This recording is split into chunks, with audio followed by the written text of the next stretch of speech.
would tell Enrique's story by actually doing this journey myself. I met him. He was all the way north in Nuevo Laredo, right across from Laredo, Texas. And I spent a couple of weeks with him there. As a journalist, I'm watching his misery play out so I can tell you what he's experiencing and going through. And during that time, he told me everything that had happened to him on those 8 attempts to get through Mexico.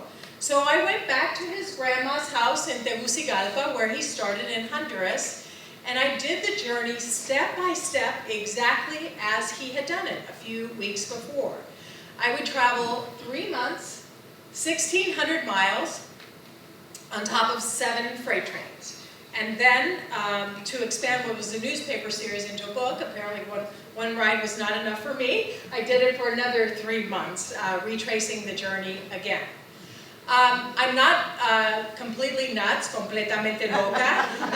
I took a lot of precautions. I got a letter from the president of Mexico saying, be nice to this journalist, and that actually kept me out of jail 3 times on the journey north. But I didn't take enough precautions. I had asked children who are detained coming into the United States. We now have 100 detention shelters just for kids who come here alone. And I had spent time in some of these, the few that had existed back 20 years ago, and said, tell me every bad thing that happens on that map, because Sonia wants to avoid all of it. But none of them had mentioned, and that's me with a cap on top of a train, none of them mentioned that in southern Mexico it's very lush and jungle-like, and there are these branches on top of the trains. And this was my first train ride. It's pitch dark. There's 100 migrants on top of this train. And me and the ones closest to the locomotive start screaming back a warning, Rana. I could not hear what they were saying. This train is incredibly loud, and I'm holding on for dear life with both arms, but I didn't hear the warning. And this big branch, way bigger than this one, cut into my face like a machete, and it sent me sprawling back, almost off this car. I was able to grab onto the rail on the top side and pull myself back up on top.